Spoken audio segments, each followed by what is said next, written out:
Have you ever wondered why some people are able to find peace even in the hardest moments, while others despair at any setback?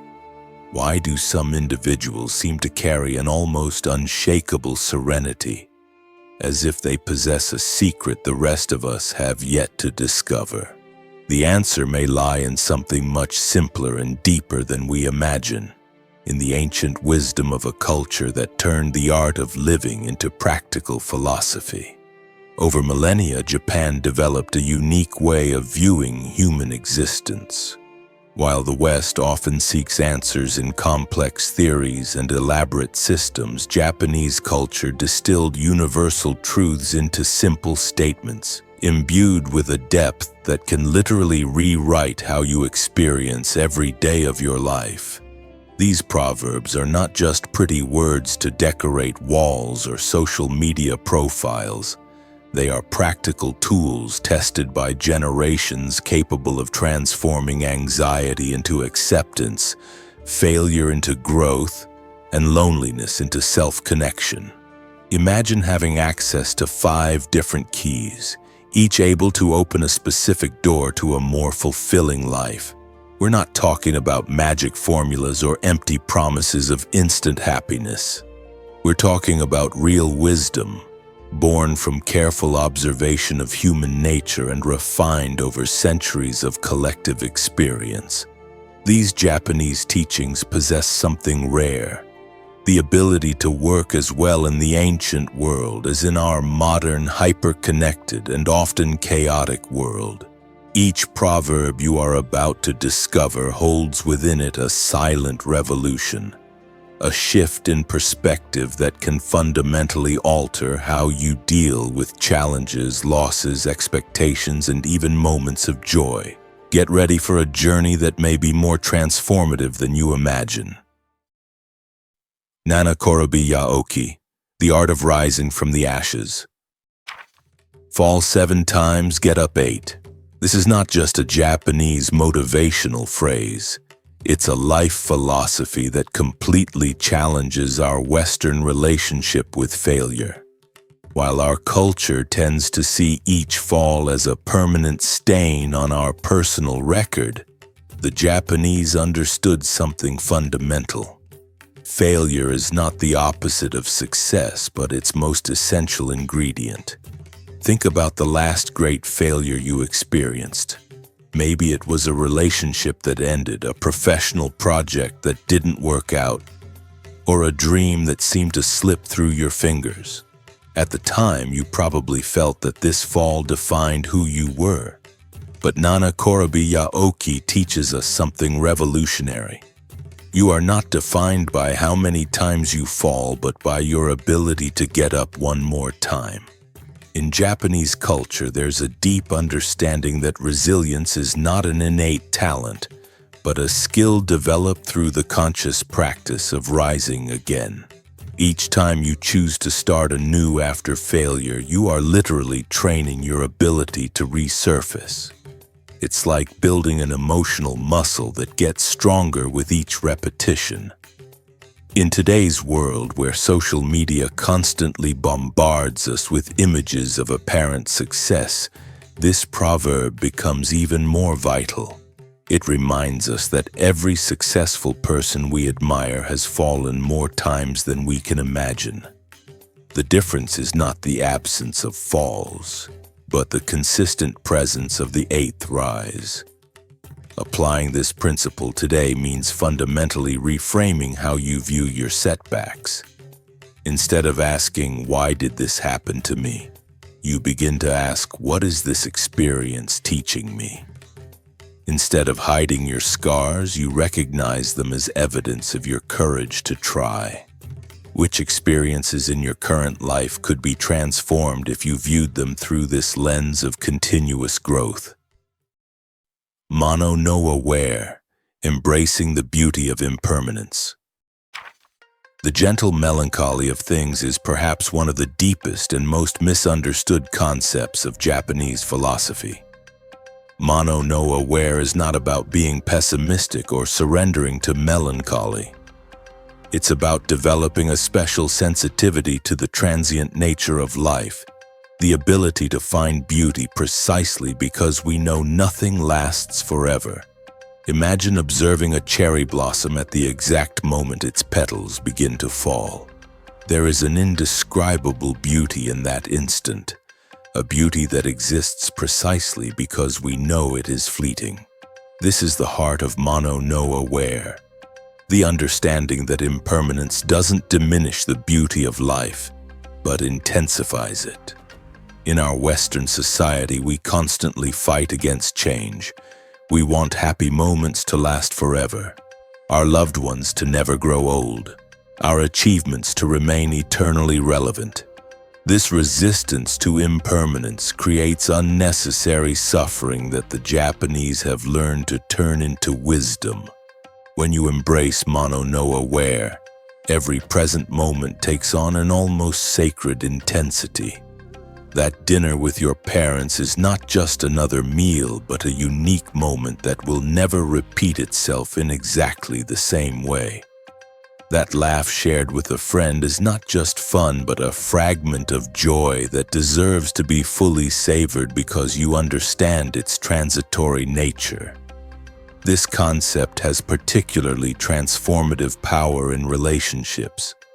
Instead of taking the presence of loved ones for granted, Mono No Aware teaches us to value every conversation, every gesture of affection, every moment shared as the precious gift it truly is. Not because we are being morbid or pessimistic, but because we understand that it is exactly the fragility that makes each moment extraordinary. In modern practice, this means learning to be truly present. It means putting the phone away during an important conversation, really looking into the eyes of those you love, allowing yourself to feel both the joy and the melancholy that comes with the awareness that this specific moment will never return. How could you apply this awareness of impermanence to more deeply cherish what you already have in your life? Kaizen, the silent revolution of continuous progress. Continuous improvement. Two simple words with the power to completely transform your relationship with personal and professional growth. Kaizen is not about dramatic changes or radical overnight transformations. It's about understanding that the true power lies in the consistency of small daily improvements which, accumulated over time, create extraordinary results. Kaizen's genius lies in its psychological sustainability. Our brains are naturally resistant to large, abrupt changes, but are surprisingly receptive to small, gradual adjustments. When you decide to improve by just 1% each day, you are working with your human nature rather than against it. Think about the difference between someone who decides, "I will run a marathon next month," versus someone who decides, "I will walk 10 more minutes today than yesterday." The former will probably feel overwhelmed and quit in a few days. The latter will be building a sustainable habit that, in a year, could take them far beyond what a radical approach ever could. In Japanese corporate culture, Kaizen revolutionized manufacturing and then spread to all aspects of organizational life. But its most powerful application happens on a personal level. When you embrace this philosophy, you stop searching for magic solutions and start trusting the compounded power of small, consistent actions. This applies to any area of your life. Want to improve a relationship? Instead of aiming for a dramatic conversation to fix everything at once, how about doing one small, caring thing each day? Want to develop a new skill? Instead of overwhelming yourself with an impossible study schedule, how about dedicating just 15 minutes a day to practice? Want more inner peace? Instead of trying to meditate for an hour from the start, try just 2 minutes of mindful breathing. Kaizen also teaches us something profound about perfectionism. In a culture that celebrates perfection, this concept reminds us that excellence is a process, not a destination. Every small improvement is a victory in itself, not just a step towards some future goal. This perspective frees you from the tyranny of all or nothing and allows you to find genuine satisfaction in the process of growth. The beauty of this approach is that it transforms personal development from a source of pressure into a source of joy. When you know you only need to be 1% better today than you were yesterday, growth becomes enjoyable instead of stressful. What area of your life could be transformed if you applied the Kaizen philosophy, focusing on small, consistent improvements rather than radical change? Ichigo Ichie, the sacredness of unique encounters. One meeting, one opportunity. This proverb encapsulates one of the deepest truths about human experience. Every moment of connection is unrepeatable and therefore sacred. Ichigo Ichie originated from the Japanese tea ceremony context, where it is understood that each meeting between hosts and guests is absolutely unique and can never be exactly replicated. This awareness completely transforms how you experience your relationships and daily interactions. Instead of moving on autopilot through superficial conversations and casual encounters, Ichigo Ichie invites us to recognize that every person we meet, every conversation we have, every moment shared is a unique opportunity that may never come again. Think about the last time you had a truly memorable conversation with someone. It probably wasn't planned. It arose naturally out of a specific combination of circumstances, moods, experiences, and timing that created a moment of genuine connection. Ichigo Ichie teaches us that all our encounters have this potential if we are present enough to notice it. In the digital age, where much of our interaction happens through screens, this concept becomes even more vital. How often are you physically present with someone but mentally absent, checking messages or thinking about your next task? Ichigo Ichie challenges us to be truly present, to recognize that the person in front of you deserves your complete attention because this specific moment of connection is unique in the history of the universe. This doesn't mean you must turn every casual interaction into a deeply philosophical moment. It means recognizing that even a simple conversation with the barista, a laugh shared with a colleague, or a hug given to a loved one contains within it a singularity that deserves to be honored. This principle also applies to the opportunities that arise in our lives. That job offer, that conversation that could change your perspective, that invitation you're hesitating to accept. Ichigo Ichie reminds us that these opportunities may not come again. That doesn't mean you should act impulsively, but you should recognize the value of being open to the possibilities life presents. The practical application of Ichigo Ichie starts with a simple but profound change in your attention. When you are with someone, truly be with them. When an opportunity arises, consider it with the seriousness it deserves, remembering that it may be unique. When you experience a moment of beauty or connection, allow yourself to be fully present to it. This concept has the power to turn ordinary relationships into extraordinary connections, because when people feel you are truly present with them, they respond with an openness and authenticity that creates genuinely special moments. How would your relationships be different if you approached each encounter with the awareness of its irreproducible uniqueness? Hara Hachi Bu, the wisdom of enough. Eat until you are 80% full.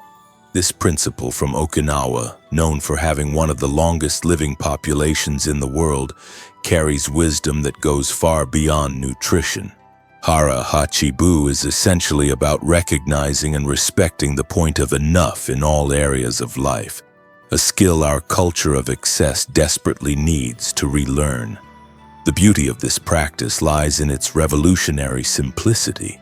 In a society that constantly encourages us to want more, have more, be more, Hara Hachibu invites us to discover the profound satisfaction that comes from stopping short of excess. Not out of deprivation, but out of wisdom. Not because of scarcity, but through conscious abundance. Applied to eating, this principle allows you to maintain a healthy and sustainable relationship with food. You eat until you feel nourished but not overloaded. Your body has space to digest properly, your energy stays stable, and you avoid the discomfort that comes from overeating.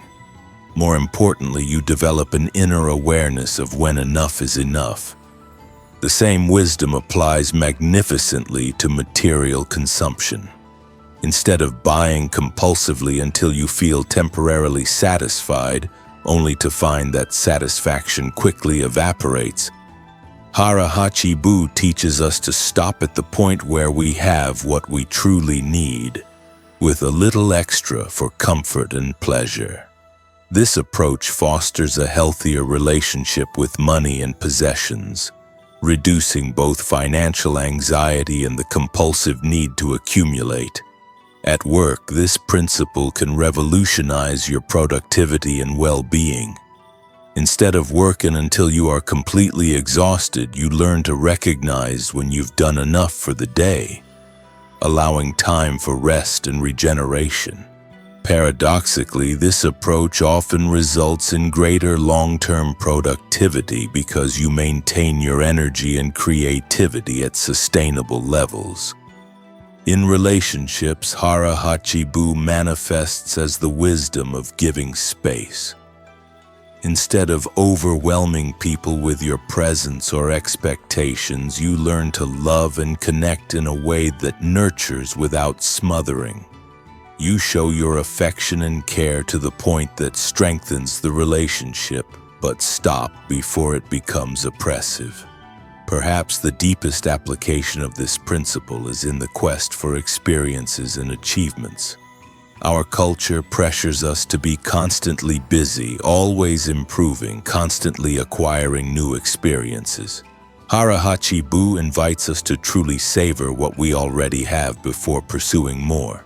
To read a book completely before buying another, to master a skill before jumping to the next, to deeply appreciate one experience before rushing after the next. This is not a philosophy of mediocrity or lack of ambition. It's about understanding that true abundance comes from the ability to be satisfied with enough while still leaving space for growth and surprises. It's about finding the sweet spot between deprivation and excess, where life flows naturally and sustainably. Practicing Hara Hachibu develops an inner intelligence about healthy limits that our society rarely teaches us. You learn to trust your own wisdom about when it's enough, instead of relying on external cues or social pressures. This ability becomes a source of real freedom because you are no longer at the mercy of insatiable desires or unrealistic expectations. What would your life be like if you could consistently recognize the point of enough in different areas?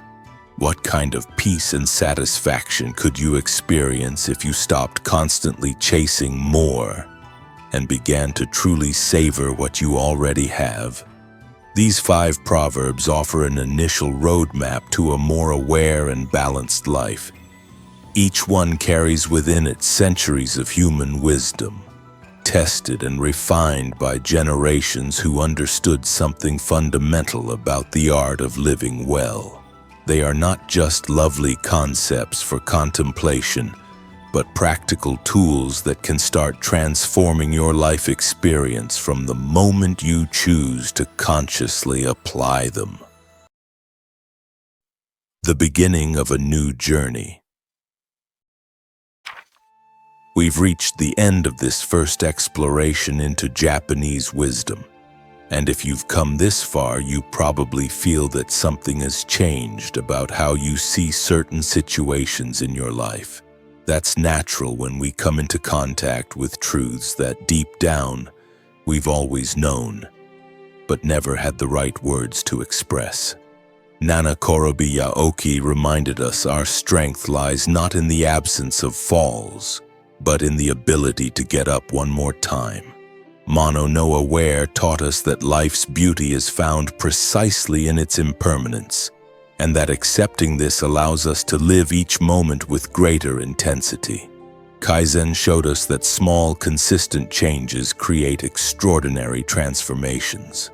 Ichigo Ichie awakened us to the sacred uniqueness of every encounter and opportunity, and Hara Hachibu offered us the wisdom of enough, a powerful antidote to the culture of excess we live in. These 5 concepts are just the start of a much larger journey of self-discovery and growth. They work best when shared and discussed, when they become part of meaningful conversations with people who are also seeking a more conscious and fulfilling life. If these ideas resonated with you the way they resonated with me as I researched and reflected on them, perhaps you also know someone who would benefit from this perspective. Sometimes the person most in need of hearing about the art of rising after falls or about finding beauty in impermanence is right beside you, just waiting for a conversation that could change their outlook on life. Wisdom only multiplies when it is shared, and who knows, you might discover new layers of meaning you hadn't even considered as you share these reflections.